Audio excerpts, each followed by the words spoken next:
So you're excited about the rebuild. There's all those things you've mentioned, young players, more controlling games, better attitude. The rebuild's started from the ground up. In the same breath, you're telling me the people doing your rebuild, Edu, Vinay, you don't trust them. How can you not trust them but then praise their rebuild? That's what doesn't compute with me. So it either means you trust them and they're doing a good job, or you don't trust them and they're doing a bad. If they're doing a bad job, then how are you excited about these things that they're telling you they're building? It doesn't make sense to me, my guy. That's the difference between my issue with Ollie being sacked, was that I didn't think we'd improve because I didn't trust that the board were building anything.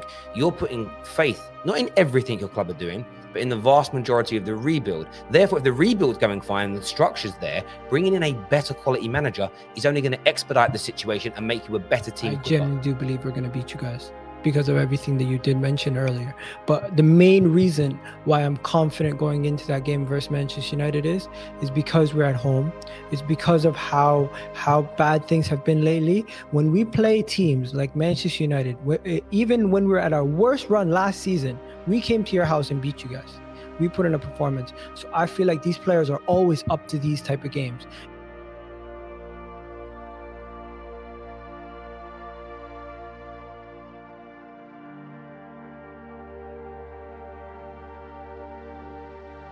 Egal.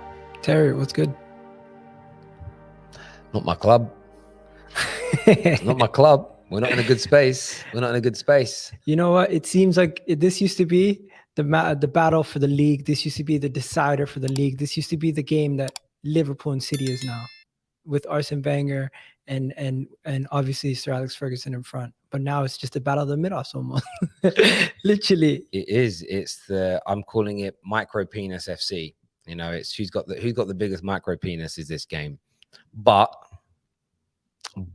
it's still important. Of course. It's still important. There is still a rivalry here, even though the what we're playing for has diminished to top four. And at that, in the grand scheme of things, two poorly run clubs who are a shadow of them former selves. But we will get into the game a bit later, of course. We both want to win. We both want to come out on top. You probably would rather beat us than beat any other team from now until the end of the season. Let's be honest. Bro, let me tell you this now. I am miserable.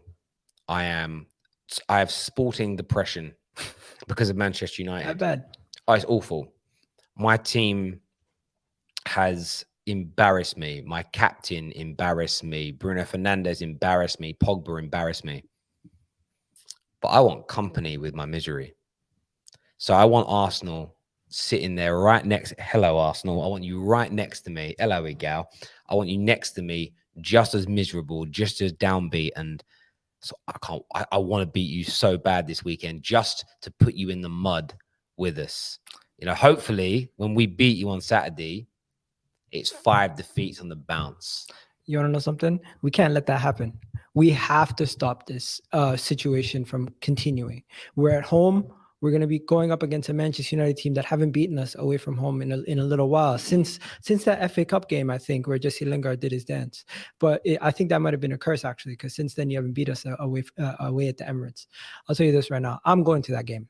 You know what happens when I go to games. We always win. So I'm banking that my juju comes with me every time I go to the Emirates.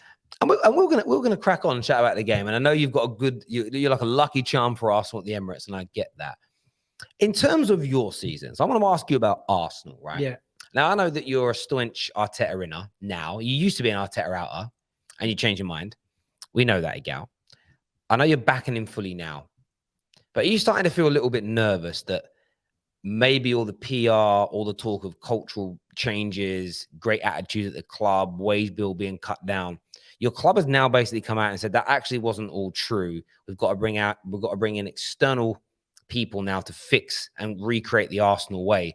That literally means you've been building a squad in a way in which and being led by people that the club are now saying are not of Arsenal standard. Are you worried that it's been a facade that actually this rebuild has been a bit of a fugazi and it's a little hollow? No, because first of all, that article that you're referring to, I think, was released a couple of days back, but it was originally taken and made like 2 weeks ago during the time where we were still winning. So I look at it from that situation. They should have probably released it earlier, but they chose to release it now that everything's going to PR. Yeah, PR. And just how there's good PR and there's things come out from Football London and Athletic that's good. There's also stuff that comes out that's negative, such as the Lacazette interview happening just before a big game and all these other things. So personally, I'm looking at everything going on at Arsenal and I'm saying to myself, if this is what's making people, you know what, send it in and say, you know what, pack it up, let's move on, let's get a new manager, I think that's kind of weak. We have to look at and evaluate things at the end of the season, and it's unfair to just constantly say, you know what, after one loss, after two losses, after a couple of years of frustration. 4, 5, 6, 7, 8, 9, 10. No, not even that much. Just look at what's been going on since he's come in. If you lose tonight, I won't have enough fingers to count your losses. Okay, forget about that. Look at this. Mikel Arteta, from when he came in to now, he's had to overhaul a massive change and make massive changes to the squad, right? If we bring in a new manager in the summer, do you think Arsenal going into the summer trying to find a new manager is better off, or wait until the end of the season? Because you know what, there's still an opportunity where we can get top 4. There's still an opportunity where we could have a good end to the season, and at that point, I think it's gonna be difficult to find a lot of people to say, you know what, sack him. Were you right to get rid of Aubameyang? Were we right to get rid of Aubameyang? Yes, but were we right not to replace him? No, we should have replaced him. With what? With some sort of incoming goals. We have no goals in this side. With a better goal scorer for you. Yes. Exactly the same example I give for Arteta. It's only worth getting rid of Arteta if you're going to bring in a better manager. 100%. So my point is this: are there better managers available right now in the market that you could buy them out? I'm not talking available as in jobless. I'm talking the big Arsenal Football Club could buy out their contract and bring in. Absolutely. There are managers out there that are available. There's some in the Prem. There's some in Spain. Go and get them. They're better than Mikel Arteta and take you forward. The reason that I would be concerned about this whole PR thing around internal operations have not been done in the Arsenal way is those internal operations have led to the appointment of your manager, his coaching staff, and the recruitment process. So where I heard people say, I understand they're not talking about the culture as in player attitude and behavior per se, but they're talking about the internal goings on that have employed your manager, your recruitment team, that have led to this squad being built. They're telling you that we didn't do it right. So I would have major concerns about that element. So again, I'm not saying I view it differently, Terry. Oh, go on. How do you I view it differently. I view it as they're telling us that the players were not up to the standard of what we need, and they're not questioning the manager per se. They're questioning the level of standard that we had in the squad. Just last year, my friend, we had Kolasinac in our squad. We had David Luiz in our squad. We've now fixed that defensive area. We have better quality in defense in our players. We now need to fix that throughout the team and get better midfielders, get better attackers. Why do you think, though, then, that you've conceded almost as many goals and lost almost as many games after improving so much? I'm talking about the quality of players that we have. Obviously, they're not always available. You've got better quality, but you're going to lose. You're going to lose as many, if not more, games this season than last year. Concede more goals than last year, and maybe not even generate as many points. So my point goes back to what I've said already. If the squad's improved, if the manager's making you better, and the culture's right, why are you not improving? We have a better first 11 than we had over the last 2 years. Our first 11 on paper, when they're fully fit, things are amazing and we perform well. But the problem is we don't have the strength and depth. And even though we got rid of a lot of these players, we don't have the quality as you go down. The moment one of them go down, it all crumbles down. And that can also be put on the manager, but it can also be put on the recruitment and also the planning for this club. The club to itself, if you cut Mikel Arteta out, I don't know who to trust. I don't trust Edu. I don't trust Vinay. The only person in this whole situation that I have a genuine level of trust for is Mikel Arteta, because he has identified certain individuals. He has shown me that he has a level of standard higher than certain individuals at this club, because if it was up to them, Mustafi would have been given a new contract. If it was up to them, certain individuals from prior would have been given new contracts. To this moment, I'm hearing guys like Eddie and Nketiah and Lacazette are being offered new contracts. I don't know if it's all all on the manager. See, interestingly, though, whenever something good happens with your players, a good signing, well done for getting rid of somebody, Arteta's a genius. Arteta's the guy. When you're offering new contracts to Eddie and Nketiah, it's people screwing Arteta over. And I think that for me is the inconsistency. I don't really believe you. I don't think you're as into Arteta as you're making out. I feel like, honestly, if you sacked him tomorrow and then you were ready to appoint a world-class manager like Diego Simeone, I think in your heart of hearts, Egal, you'd be buzzing. You'd be excited. There'd be another dance video on TikTok of you, brother. Let me stop you right there. Friday night. Let me stop you right there. That'd be you. Anybody in their right mind, Terry, goes from a manager who has a lack of experience to get a manager like Simeone, who you'd say is one of the top managers in the world, would take that. Obviously, I'm not saying I wouldn't do that. All I'm saying is, if Arsenal were to sack Mikel Arteta, I don't believe they would get a manager of the level of Diego Simeone. I genuinely believe that they would go for another situation and get a Graham Potter in. And you know what? So another manager you don't think is good enough? Another manager that doesn't have the prestige and the quality and the history to back him. It's not that he's not good enough. You just don't know what you're going to get from those managers. Why would you not ask for a manager that's not good enough? I want a sure thing. If Mikel Arteta leaves, I want a sure thing. I don't want. You want unknowns. a sure thing? You shouldn't be backing Arteta. He's not a sure thing, bruv. He ain't a sure thing, but you're backing him. And I understand why. You were the same person who backed Ole Gunnar Solskjaer. Let me explain. From your own words, if you can correct me after if I'm wrong, you said you want to see things go as long as they can, because then if you sack Ole, you're going to have to start everything all over again. And I'm in that same boat where I don't trust the people behind the manager to get it right and get the next appointment right. So if they sack Mikel Arteta, I feel like everything that we've done up until this point will become undone. And I totally understand that point. However, my reasoning, I never wanted Ollie to stay, as in, let's give him time. After about 18 months, I was like, I think he's had enough. My point was that I don't believe they've completed this rebuild in the way they said we did. And if we go back to the original point of this, you've been an Arsenal fan that's been very open and direct about the rebuild is on the way. You got annoyed only a few weeks ago at Neeks on the Top 6 show, because he said that he didn't want Man United to copy Arsenal's model of a rebuild. If that rebuild is as good as you're making it out and you think Man United should copy it, you should have almost no qualms with how your club is being operated. I think there's a lot of cap from Gooners about how happy they are with the overall running of their club. Maybe I get your point about if we sack Arteta, we might end up with another manager that isn't really good enough. We may have to start a new rebuild all over again. That tells me that you guys shouldn't be getting excited about your club, because if it isn't being built right, if there isn't the culture, if there isn't the operations being done right, the recruitment team isn't good enough, if the people making football decisions are not to be trusted, there is nothing to be getting overtly excited about. Yes, celebrate winning individual games, but there's nothing to be excited about. You want to know what there is? Cards and it's going to fall down. You want to know what there is to be excited about? We have young players in the squad that definitely do excite me, such as the Saka, Martinelli, Odegaard, and Emil Smith-Rowe. These guys definitely excite me. Also, we've had a summer where we brought in 6 signings, spent the most money, and that's something new. We haven't seen that before from Arsenal, so that shows a level of ambition from the ownership that we haven't seen in a while. And hopefully they can maintain that, because they didn't do that in the January window. Now let me show you what else is going on. We play, even though we have not played scintillating football every game, we play with more control. We have a lot more possession, and when it comes to playing up against Liverpool's and Man City's, even though we're not winning these games, we're showing a lot more fight than we used to before. And the bare minimum you ask from a team when you're playing is for them to show the fight, hunger, and desire in every game. And I'm seeing that. I'm seeing them put it out on the line.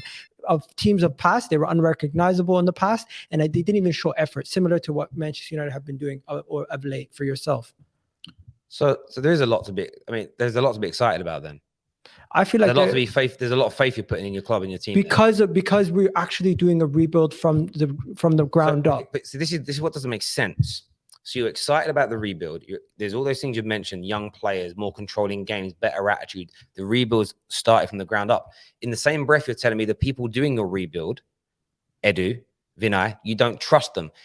How can you not trust them but then praise their rebuild? That's what doesn't compute with me. So it either means you trust them and they're doing a good job, or you don't trust them and they're doing a bad. If they're doing a bad job, then how are you excited about these things that they're telling you they're building? It doesn't make sense to me, my guy. That's the difference between my issue with Ollie being sacked, was that I didn't think we'd improve because I didn't trust that the board were building anything. You're putting faith, not in everything your club are doing, but in the vast majority of the rebuild. Therefore, if the rebuild's going fine and the structure's there, bringing in a better quality manager is only going to expedite the situation and make you a better team quicker. Okay, let me ask you this. Let's move it over to Manchester United for a second. Let's do it. Do you feel like Ten Hag coming in, everything's now going to be miraculously fixed? Because, of course, he's a higher level manager than what Mikel Arteta is.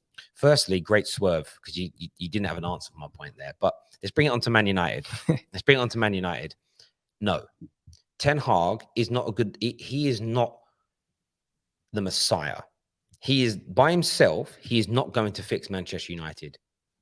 He doesn't have the facilities. He doesn't have the clout. He doesn't have the coaching experience by himself to fix Manchester United. He will fail. He will not win major trophies. Good players will turn bad. Player power will take over. And in 18 months to 2 years, it will be Eric in, Eric out in spaces.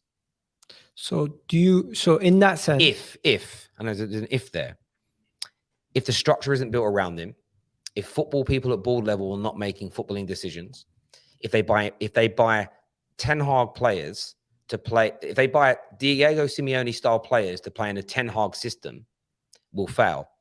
If all the goings on of the last 9 years continue and nothing really changes at board level and at football making decision level, if the club continues to allow the stadium to become dilapidated, the training facilities to be ranked as one of the worst in top flight football in Europe, if the standards of the club are a mid-off, Erik ten Hag will barely improve us. We may play prettier football for a period of time, but that will be short-lived. The cultural element and the structural rebuild of Manchester United is actually more important than who the next coach is going to be, because without that being solid, without being a foundation for him to stand and work from, we're going to fall apart. Okay. So am I excited about Ten Hag coming in? Yeah, I think Ten Hag is amazing. But by himself, just coming in and the club operating exactly the same way we did with LVG, Jose, Oli, and just throwing Ten Hag into that mix, nothing will improve medium to long term. Okay, so basically, listening to what you're saying, a carousel of managers for either of our clubs at this moment in time, do you think it's a good thing or a bad thing? It depends. You're sitting there telling me that your rebuild's going well, that you're moving forward in the right way. You've got this great young squad that's there for the future, title-winning defense of the future, brilliant recruitment. You're talking like your club's being run well. And you're telling me your club's not being run well, but you've got a higher level manager than us. You have a better squad than us. You spend more money than us on a regular basis. Yes. And you're a much more better prestigious club than us at this moment in time. But you're still telling me that your club's not going in any direction, even though you just signed up again. I get that. But my whole point is I'm an optimist, Terry. I'm a very glass half full kind of person. I'm looking at what's happening at Manchester United, and I'm saying to myself, now that you guys got Ten Hag, if you guys can give him the level of backing that they haven't been able to give to all your other managers since Sir Alex Ferguson, and they give him autonomy to let outgoings go, and when it comes to incomings, maybe then he can have some negotiation with other people, then you guys are going to be run well. But the thing that's always going to happen, ownership is going to be a problem at both of our clubs. And the reason why I have a little bit of level of optimism, I have never seen my ownership go out and be the highest spending club in world football. They did that last summer. If they can maintain that would be something new. For yourselves, I think what they would need to show is that they stay away from the football club. I understand that. And the last bit I'll say on this point with Arsenal is this. You kind of strike me in this conversation. 1 minute it feels like you're not happy with how Edu and Vinay are running the club. The next minute you're talking about optimism and how excited things are looking. Now, if you're excited about the future, I'm trying to balance the negatives and the positives. But there isn't a balance for me. It's if you're positive about the direction of your club and you're being structured right, then you should want the best manager in class. If it doesn't matter about how good or bad your manager is because your club's on the route to fail anyway because of the way you're run, then I get sticking by Arteta because it makes no odds. It's the same toffee with a different wrapper on it. So I think it really depends on where you sit and how you think your club's operating. On Man United, though, I want to ask you this. If we do restructure, start running ourselves better, put a director, Paul Mitchell's linked to being the new director of football, sign the right up to 10 players maybe coming in, according to Ralph Ragnick, Ten Hag there. If United get it right structurally, are you fearful they'll go past you again? Or we're pretty much level with each other right now, but are you fearful that Man United will take off again and be light years in front of you again? I'll be more fearful if Manchester United have the recruitment down packed, because the quality of players you guys bring in, you do bring in quality players, but it seems like it's never to fit a system. It's never to work together. If you guys can start getting your recruitment right, you won't have to spend over the odds. You could bring in 25 million pound players that will get like a duck to water, get used to your team. It's just down to the manager and how well your recruitment is. I feel like Manchester United's biggest issues, obviously I'm not a United fan, but one has been recruitment. It seems like you're always all over the place. It seems like you're linked to every single player, and I never know who you're actually going to sign. And then when you are linked to a player, you're linked to him for like half a year or through like Jadon Sancho, and you get it done when you don't need him anymore at that point. Or I don't think anyone would disagree when you say you needed a DM in the summer, you didn't get a DM, you spent all this money on Cristiano Ronaldo and Jadon Sancho. Where if Manchester United in the future, when they have a necessary need, address that need before getting luxury players. I agree with everything you've said there. You're bang on. Man United, we should be so far in front of you. If we will run 80% well, Arsenal wouldn't come anywhere near us. We can attract better players than you. We can attract better managers than you. In fact, we have better players than you now. There is just the culture is so bad. The attitude is a disgrace. But if you could also effort levels, I don't think. Yeah. Attitude, mentality. You're absolutely right. You guys put far more effort in than we do. We're a shambles. If we get that element right, Arsenal won't touch us for years. You won't get anywhere near us. I mean, Chelsea, light years in front of you. City and Liverpool, different stratospheres, different universes to Arsenal at this moment in time. Yeah. And Manchester United, if we get it right, I don't have faith we're going to get it right yet. I need to see it before I believe it. But if we do, you ain't touching us either. That's why this year, and it brings me around to this point, you making top 4 this season is to your detriment. It's not about my detriment. Forget Man United. Man United, if you make top 4 this year and we start running the club properly under Ten Hag, we'll catch you no problem next year. But if you don't make it and get that extra money and extra player pool by being in the Champions League, it's going to be a long, dark winter. A long, dark week. Arsenal could be in so much trouble with the trajectory of Chelsea, where Liverpool and City are. If Man United get it right, you lot should be so fearful of not being back in the top 4 again for another 5, 6, 7 years minimum. Okay, let me tell you. Plus Spurs and Conte, because they're going to finish in front of you again. The way I don't think Spurs will finish above us. I generally still have some faith that we can get ahead of them, even though they do have the advantage at this moment in time. Now, let me just tell you this. Arsenal Football Club don't have finishers in their team. Arsenal Football Club currently don't have goals in our team. Manchester United have goals in their team, but you have no structure. You have no positional awareness in your players. And the differences between the two teams is, I feel like you guys have gone through a carousel of 2 managers, and you're now going to have your 3rd manager within a year with Ten Hag coming in. Arteta being there, you should be set up better. We should be set up better on the football pitch. Off the football pitch, we both are set up terribly, and I genuinely do believe that. And the reason why I am the way I am, bro, I genuinely don't believe in everything that Mikel Arteta does. I'm not gonna lie to you, but I do. You said a minute ago you were excited about the future. Now you say you run terribly. No. I don't believe in everything.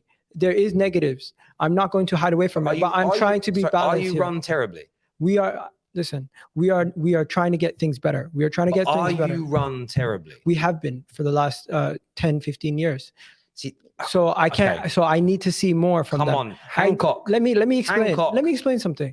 I'm just telling you. If you want me to be open and honest with you, I do question a lot of things. I do get scared about a lot of things. I am very worried about a lot of things. I would be worried about a lot of things in your club. But the things that have shown me the light, the things that have made me more positive, is when we go on good runs, when we have 6 or 7 signings that get adjusted to the team, when we see that a lot of the dead wood is being shifted out. And I do believe in this upcoming window, if we give Mikel Arteta and these people who've been running it another opportunity to go out in this window and continue to strengthen, even if we finish 6th, I feel like we can go to the next stage of our development. If we go off track and we sack Mikel Arteta and we go away from everything that we're doing, the next person will come in. Who's to say that it will just blow up and go to shit? So I personally feel like the difference between Tottenham, Arsenal, and Manchester United is Manchester United don't have a figurehead.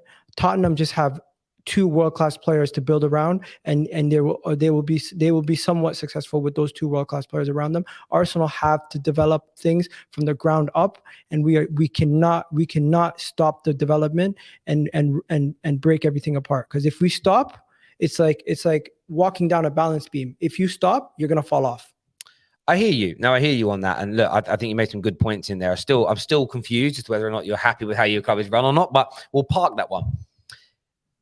I think top four is more important for Arsenal than it is Tottenham and Manchester United for a number of reasons I've already mentioned. You came on the terrace many times, 60% chance, 65, 70, 72, 80, 83.7, whatever other numbers you threw out there. Are you still confident? Are you still confident you're making top four? Because you guaranteed it to the Gunners. I sleep well at night knowing that Tottenham still have to face Liverpool. You sleep well at night. I sleep well at night knowing that Tottenham still have to face Liverpool. And this juggernaut Liverpool team are going to take them to the sword. We have to then beat them, and everything else is still in our hands. Manchester United, we play you guys on the weekend. We have to beat you guys.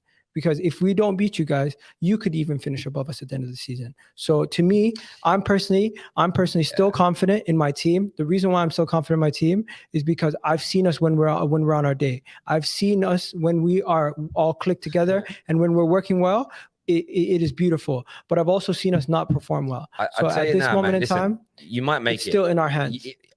It is still in your hand to a degree. There's no doubt. You've got to play. We're recording this before the Chelsea game, and obviously before the Man United game. It's a preview for that. It could be very different after. This is a week. These two games define our whole season. Huge for you.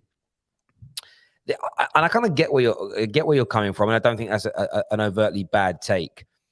What I do look at it is from this point as well, though. Man United have been horrendous this year, and for all the buzz, all the praise, all the let's get excited that Arsenal have been through, to not finish above this Manchester United team, it is a sackable offence.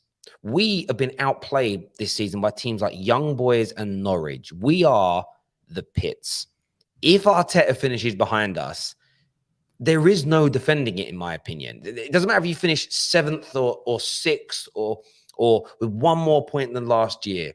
If you can't finish ahead of this Man United team after all the praise you've heaped upon yourselves, your club's an abomination. And that's why I'm so intrigued about this game, because when we actually look at the match in itself,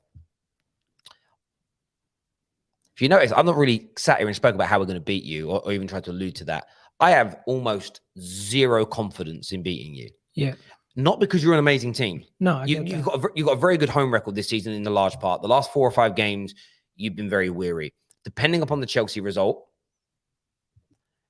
that can sway things. You lose to Chelsea, there's a lot more pressure on you in terms of that game. But we ain't fighting. We're not staying in position. We're not tracking runners. We're leaving so much space for people.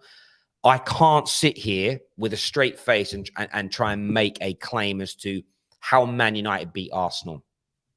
How we get points against you is if you're equally as bad. If you guys are bottling it, to coin that slightly overused phrase across social media. Yeah. If you are not at the races, if you don't turn up against this Manchester United team to allow us to get anything with the way we're playing in your house, in a critical time of the season for your club, it will be beyond embarrassing. Awfully embarrassing. Norwich scored 2 against us at home. We've drawn with so many teams. We've collapsed and thrown so many leads away.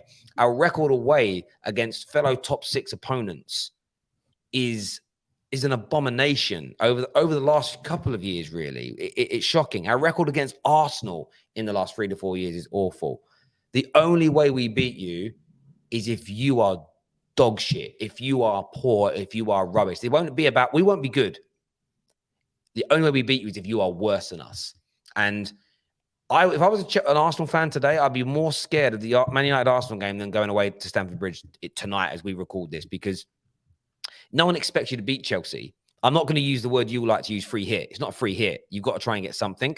But if you lose 2-1 tonight to Chelsea, it's not losing 4 on the bounce is embarrassing, but losing the way to Chelsea at Stamford Bridge under Tuchel isn't. Dropping a point to this Man United team is horrendous. I'll tell you this, Terry. I genuinely do believe we're going to beat you guys.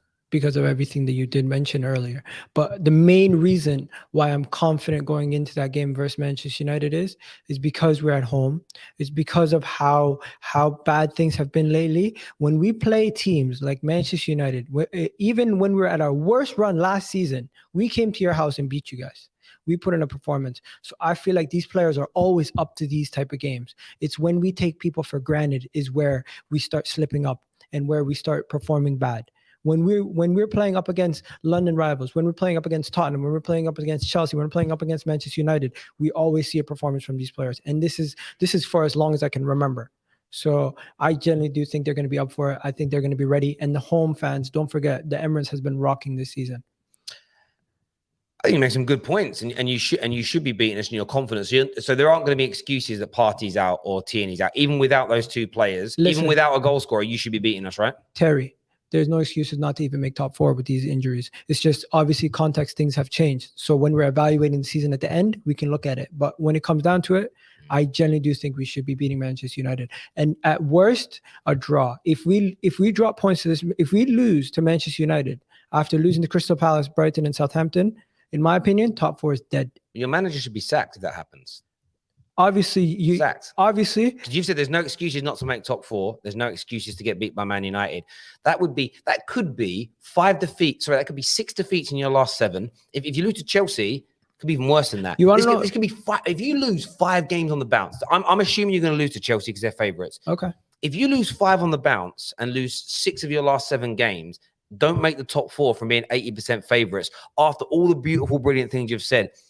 To have faith in that your manager is lowering the standards of your football club by such a dramatic point. I'm somebody that recognized the improvements this year on the field.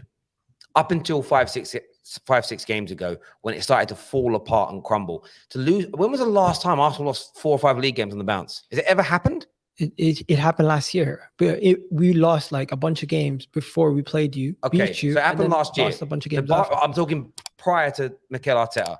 It happened under Unai. We didn't win a game for like 2 months. Did you lose 5 on the bounce? No, but I just don't remember that happening. I don't remember. But to lose 5 on the bounce, when you've got the opportunity to make the Champions League ahead of schedule, for me, if your club isn't sacking a manager for that, your club ain't serious. You know what, Terry? Your club ain't serious. Bro. I've never said this before, but I'm going to say it right now. Personally, with Mikel Arteta, I've been waiting until the end of the season to give my judgment. Even after the Everton game, I was wavering. Right now, I'll tell you this right now. If we finish outside of the top 6, in my opinion, there is no saving him. At that point, the whole fan base, the board, everyone will have to evaluate him differently. But if we finish 5th, that was the objective for the beginning of the season for the club. What if you finish 5th, but you're level on points with the team in 7th? I honestly do believe they're going to look at the end position and if you do get into Europa League or not.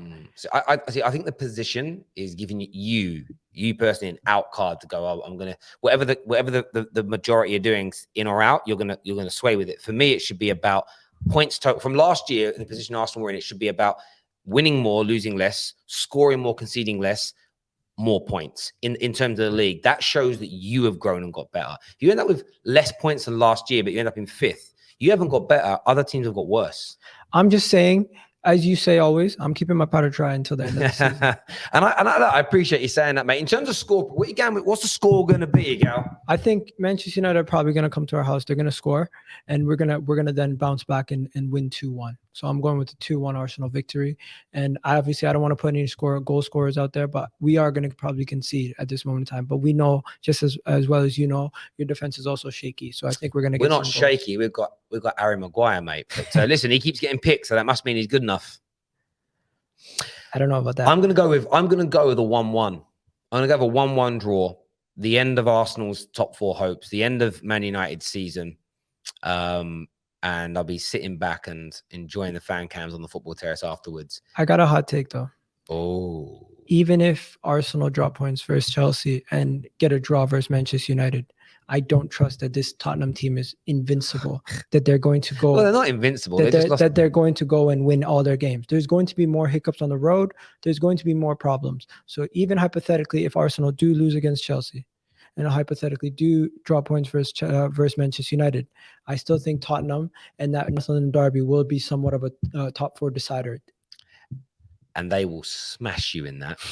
where Harry Kane's playing and Son's playing, man like Cooley, you got no chance. You got right now with the way you're playing and the way they are, unless there's a dramatic U-turn in form for both sides, it should be fear factor because that would be a great game. Only time will tell. Time will tell. Listen, Egal, my guy, thank you for coming on, having your say. Viewers, hit like buttons and share buttons. May the best team win. You already know what it is. Not us.